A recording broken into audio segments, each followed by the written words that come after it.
And Kim Campbell, Canada's former Prime Minister, for about 5 minutes, is weighing in on Wexit. And, well, I'll let her talk about it because she compares herself to Hitler.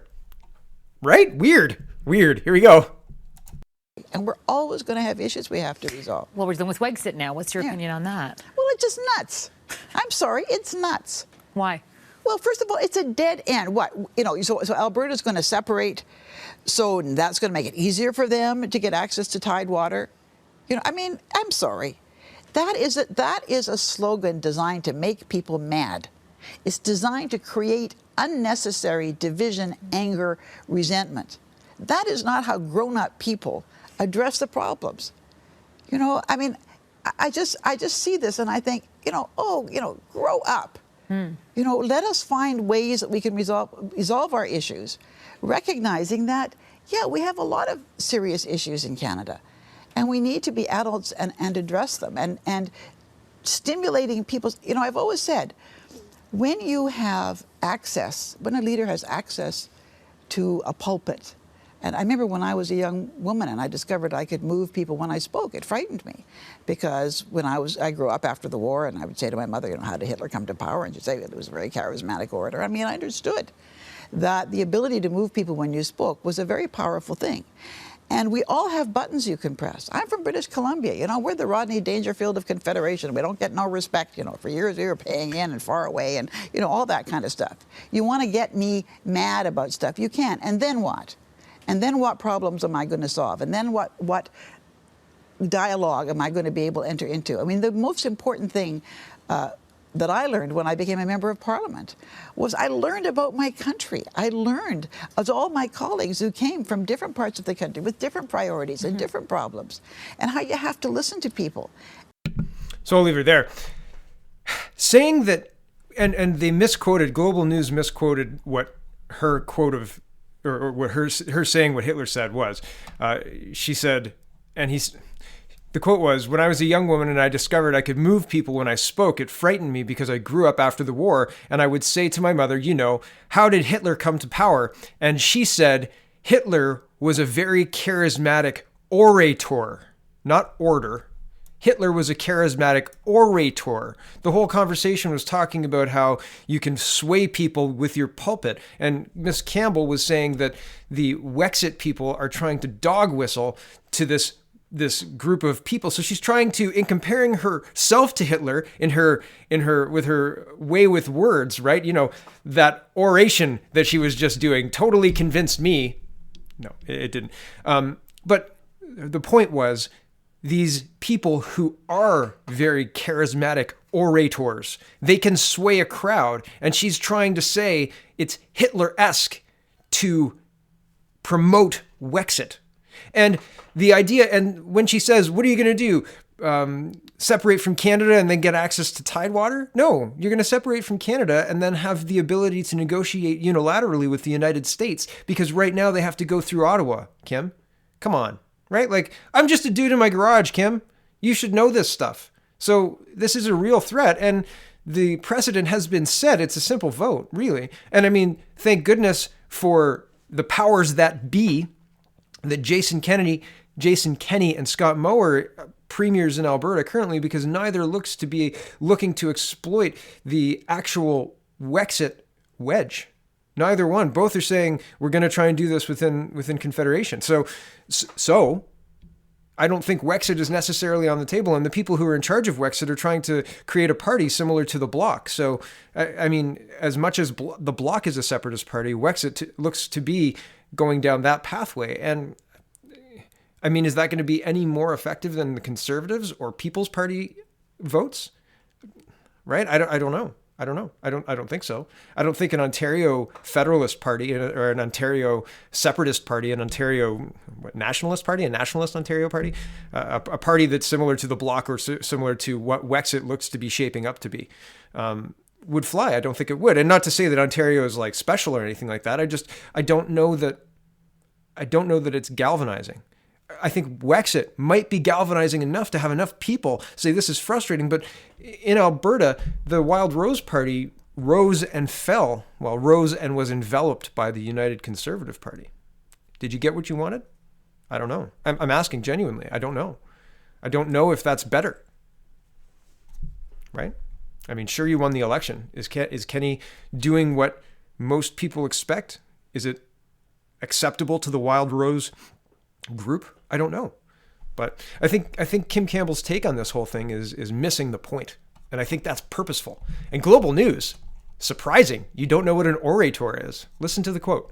That's what she's talking about. So if you're reading the news article and you're confused, well, it's because they got it wrong. Moving on. And like I said, I think Kim Campbell's take on it is way wrong. So uninformed. It seems like an opinion just to argue about the thing more, right? Rather than to plotting a path to what caused it or what could quell it, what could fix it, right? What could be done in Ottawa to stop this separatist attitude? No, instead she says, grow up, you babies. I mean, like, what kind of former prime minister here? Grow up, everyone. I was from BC and we had to pay things. The difference is a lot, like a lot, billions of dollars difference. So again, and she should know all these things. Like, I digress, clearly. Okay, we're 6 minutes in, and the Globe and Mail is reporting Canada's gloomy economic outlook may put federal finances at risk. Yeah. During last month's federal election campaign, many in the media and in the Liberal Party lauded the strength of Canada's economy. Such optimism clearly affected the campaign platforms of several parties who called for marked increases in deficit spending. In reality, however, Canada's economy is much weaker and the risk of recession is increasing, which means any surge in discretionary government spending will erode federal finances, if, perhaps more accurately, when a recession arrives. The first measure of an economy's performance is economic growth, the degree to which the economy produces more goods and services than it did previously. The average rate of economic growth after adjusting for inflation for the past 4 years is expected to be 2%, roughly the same growth rate of the previous 4 years, 2012 to 2015. So despite the significant monetary and fiscal stimulus, the rate of economic growth has remained fairly low. Perhaps more importantly, the consensus view of economists that growth will slow in both the near and the long term. The Bank of Canada, for instance, recently reiterated its long-term expectation that economic growth will decline to 1.3%. So where does the optimism on the economy come from? Two stats were frequently cited by the economic cheerleaders, including the historically low rate of unemployment, which currently stands at 5.5%. But the low rate is partly owing to fewer Canadians in the labor force because of our aging population. Subsequently, lower rates of job creation will still produce lower comparative rates of unemployment. Over the past decade, the share of the population in the labor force has declined to 65.4% from 67.4%. As a result, many economists have concluded that the unemployment rate is no longer a good barometer of the overall economy. During the campaign, the economic cheerleaders also noted that, quote, 1 million jobs were created since 2015. Again, there are issues with using this headline number. First, while 1.2 million jobs have been created, almost 1 in 4 of those jobs have been in the government sector. And half the provinces, along with the federal government, ran deficits in 2018, meaning that to a great extent, these new government sector jobs have been financed by debt, calling into question their long-term viability. In addition, the employment growth has been uneven. Since October 2015, when the Liberals were first elected, approximately 75% of employment gains have been in Ontario and Quebec. Within Ontario, the GTA and Ottawa have boomed, with total employment growing by more than 12% and 7% respectively between 2008 and 2016, while Southern and Northern Ontario have not yet fully recovered from the 2008 and 2009 election. Yeah, but there are 55 seats in the Greater Toronto area, 35 in Alberta, 34 out in the Maritimes. Interesting strategy, Justin Trudeau. Quebec and Toronto and Ontario have boomed, and ignore everyone else, and you win a strong minority with support in Quebec. Interesting. Right? Interesting stuff. Back to the article. Finally, you can safely, sorry, this is me still, you can safely ignore Northern Ontario too, because 55 seats in Toronto, right? Just make sure the GTA booms, just make sure Quebec is heard, and you can do whatever you want. Welcome to Canada. Back to the article. Finally, and most worrying, is that business investment has not rebounded. 2/3 of Canada's domestic industries, including energy, manufacturing, agriculture, and transportation, have experienced a decline in business investment since 2014. Indeed, Canadians continue to increase their investments abroad while foreigners continue to invest elsewhere. Add to these domestic economic woes what appears to be a softening U.S. economy and increasing trade tensions, and the risk of recession has clearly increased, all of which boosts the chance of federal finances deteriorating rapidly.